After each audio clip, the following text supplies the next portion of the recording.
Hello दोस्तों, आज है हमारी पॉलिटी की क्लास 25 जिसमें हम पढ़ेंगे भाग 10 अनुसूचित एवं जनजातीय क्षेत्र जिसके अंतर्गत अनुच्छेद 244 आता है। हम इसको अच्छे से समझते हैं। एससी एसटी प्रशासन 1989।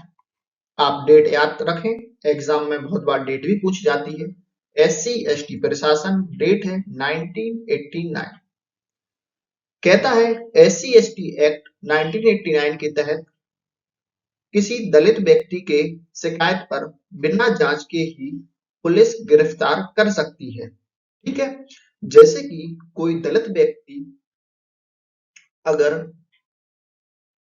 प्रताड़ित होता है, अगर वह पुलिस के पास शिकायत कराने जाता है एससी एसटी एक्ट के तहत, तो पुलिस जिसके विरुद्ध शिकायत हुई है उसको बिना किसी जांच के गिरफ्तार कर सकती है। ठीक है, आप समझ चुके होंगे। चलिए आगे पढ़ते हैं, हम कुछ अच्छी बातें डिटेल में। अनुसूचित क्षेत्रों का प्रशासन। प्रशासन कैसे होता है, कहाँ कहाँ होता है, समझते हैं हम। चार टाइप से प्रशासन होता है, जो हमारे एम लक्ष्मीकांत बुक है उसमें चार टाइप से दिया गया है। अनुसूचित क्षेत्र की घोषणा, केंद्र व राज्य की कार्यकारी शक्ति, जनजातीय सलाहकार परिषद, अनुसूचित क्षेत्रों में लागू विधि। इन चारों को हम डिटेल में पढ़ेंगे वन बाय वन। चलिए देखते हैं। और अगर आपने अभी तक चैनल को सब्सक्राइब नहीं किया है तो प्लीज सब्सक्राइब जरूर करें और वीडियो को लाइक भी करें और कमेंट करके बताएं वीडियो कैसी लगी। पहला है अनुसूचित क्षेत्र की घोषणा। पॉइंट कहता है हमारा, राष्ट्रपति को किसी भी क्षेत्र को अनुसूचित क्षेत्र घोषित करने का अधिकार है। ठीक है, यानी कि राष्ट्रपति चाहे तो किसी भी क्षेत्र को अनुसूचित जाति क्षेत्र घोषित कर सकते हैं।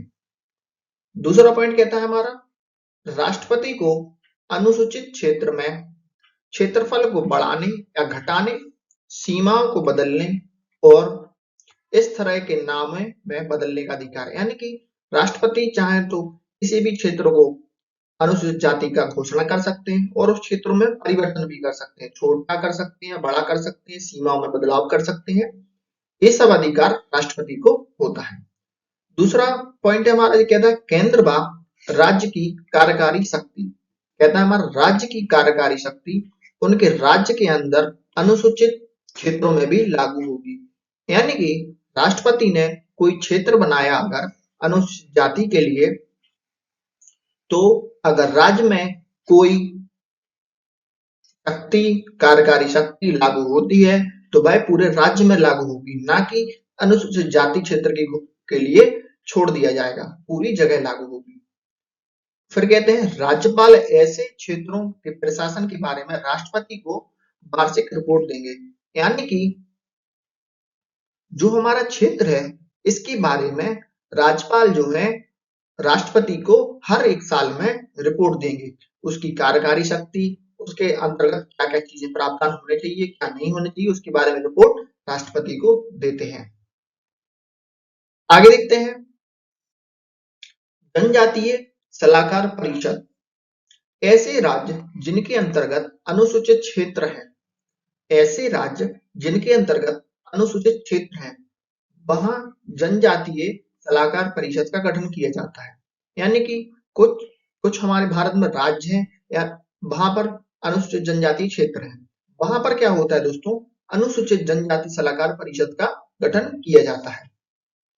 इसमें कुल 20 सदस्य होते हैं। अगर पेपर में आपसे पूछे कि अनुसूचित जाति परिषद में कितने सलाहकार होते हैं, तो उसमें 20 सदस्य होते हैं, जिसमें एक चौथाई मतलब 3/4 सदस्य राज्य विधानसभा में अनुसूचित जनजाति के प्रतिनिधि होते हैं, अनुसूचित जनजाति के प्रतिनिधि होते हैं। यानी कि इनका होना तय है, 3/4 सदस्य का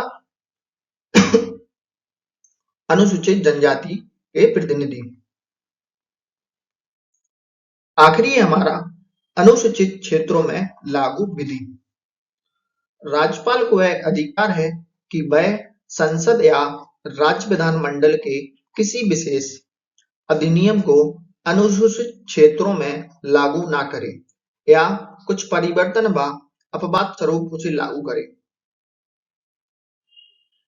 यानी कि हमारे राज्य में कोई भी ऐसा अधिनियम आया संसद या राज्य विधानमंडल से, तो राज्यपाल को यह अधिकार है, क्योंकि राज्यपाल के पास सारी जानकारी होती है उस क्षेत्र के बारे में, अनुसूचित जनजाति क्षेत्र के बारे में, तो किस प्रकार से लागू करना है, तो राज्यपाल उसमें कुछ परिवर्तन कर सकते हैं। राज्यपाल अनुसूचित क्षेत्रों में शांति व अच्छी सरकार के लिए जनजातीय सलाहकार परिषद से विचार विमर्श का विनिमय बना सकते हैं। यानी कि अनुसूचित जनजाति क्षेत्रों में अच्छी सरकार के लिए सलाह भी कर सकते हैं जी। ठीक है, आखिरी पॉइंट है हमारा, अनुसूचित जनजातियों के सदस्यों द्वारा या उनके बीच भूमि आवंटन को नियंत्रण किया जा सकता है। यानी कि कोई एरिया है, कोई क्षेत्र है, उसके अंतर्गत अगर हमें भूमि आवंटन करनी है तो वो भी हम कर सकते हैं। यानी कि राज्यपाल के पास अधिकार है, जो कि भूमि आवंटन अधिकार इसको कहते हैं। अगर आपको वीडियो पसंद आए तो चैनल को सब्सक्राइब जरूर करें और लाइक भी करें और कमेंट करके बताएं वीडियो कैसी लगी। धन्यवाद।